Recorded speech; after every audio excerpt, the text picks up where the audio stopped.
मुझे जिस तरह से ज्ञात हुआ है, पंडों का सका दरबार कभी किसी को नीचा दिखाने का कार्य नहीं करता, और न ही इसी पंडों का सका दरबार की यह इच्छा मनसा है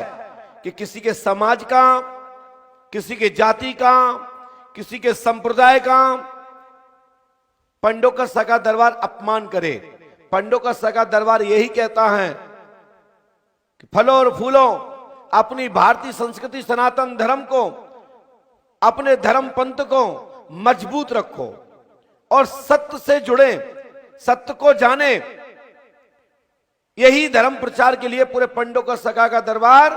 भारतवर्ष में नहीं, जहां जहां भक्त लोग बुलाते हैं वहां पर यही दरबार की घोषणा होती है। वहीं पर एक समाज दरबार में जो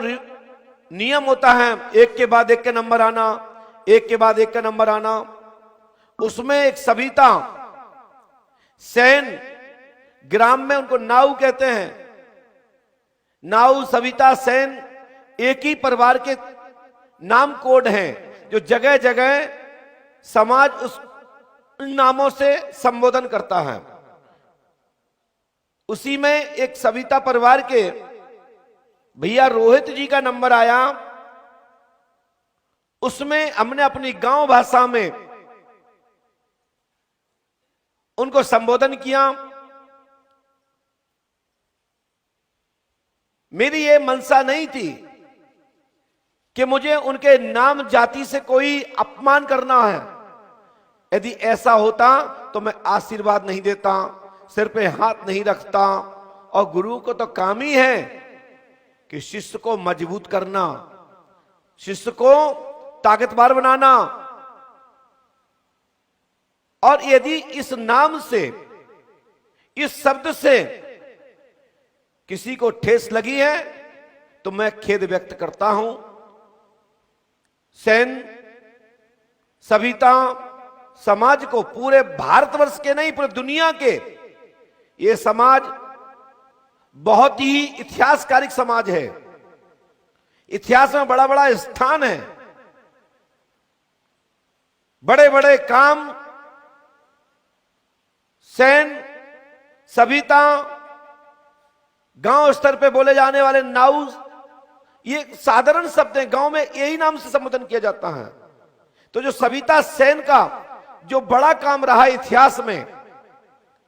बड़े बड़े काम, प्रथम जैसे गौरी गणेश का पूजन होता है, ऐसे ही ब्राह्मण और नाऊ सविता सेन को मांगलिक धार्मिक कार्यों में, विवाह आदि में ब्राह्मण सविता का एक स्थान ऐसा स्थान है कि जब तक सविता ब्राह्मण गांव के मांगलिक कार्य में सम्मिलित नहीं है, सगुन के कार्य में सम्मिलित नहीं है, तब तक वह सगुन पूरा नहीं होता। मैंने ये भाव इसलिए कहा, बामन और 36 को लेकर के लोगों ने इसका गलत ट्वीट किया है, गलत तरीके से देखा है। इसको समझने का अलग नजरिया लोगों का हो गया, मैं उसके लिए खेद व्यक्त करता हूं। मैं संपूर्ण जाति समाज से मैं यही कहूंगा कि पंडों का सरकार की पीठ की ओर से खूब आपके समाज का कल्याण हो, भला हो, खूब तरक्की हो,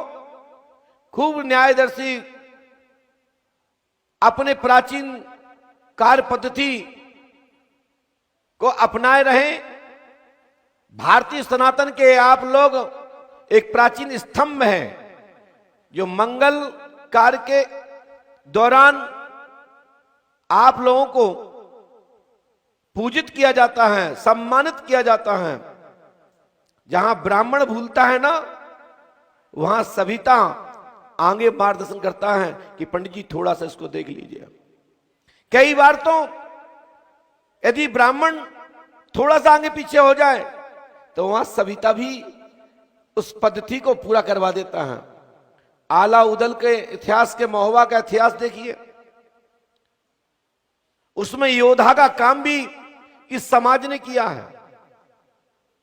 इसलिए आप सभी से सभी देशवासियों के सविता समाज से मैं खेद व्यक्त करता हूं यदि मेरी वाणी से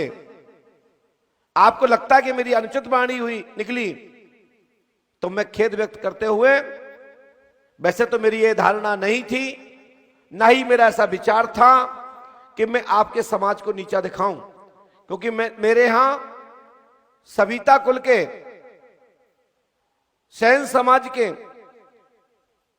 कई चेले हमारे हैं, शिष्य हैं, जिनको अपने दरबार और गद्दी की परंपरा देते हुए टीकमगढ़ में भी दरबार चल रहा है लहरन सखा के नाम से,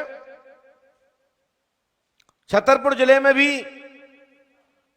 और भी दरबार चल रहे हैं, या जो भी शिष्य दीक्षा प्राप्त हैं आपके समाज के बहुत सारे लोग पंडुगढ़ धाम में आकर शरण लेते हैं और यहां से कृपा प्राप्त कर अपने परिवार के कुटुंब को नाम का सम्मान बढ़ा रहे हैं। और यह के नहीं, पूरे देश के सभी सविता समाज को मैं पुनः कहता हूं, मेरा कोई भी किसी प्रकार से आपकी समाज से कोई मेरा विरोध नहीं है और ना ही आपके समाज को नीचा दिखाने के लिए मैंने ये वाक्य कहे। ग्राम स्तर पे कभी कभी ये शब्दों से आपस में जब ब्राह्मण पंडित बैठते हैं तो ये चर्चा आपस में करते थे, हमने जैसा सुना था मैंने वही भाव में बोला है, इसके पीछे कोई और अन्य मत नहीं था। फिर पुनः मैं देश के सभी सविता और सैन समाज से मैं खेद व्यक्त करते हुए आपके जीवन की तरक्की के उन्नति की कामना करता हूं कि आपका समाज खूब तरक्की हो और खूब विकास हो। साधुवाद, आशीर्वाद, जय पंडुगढ़।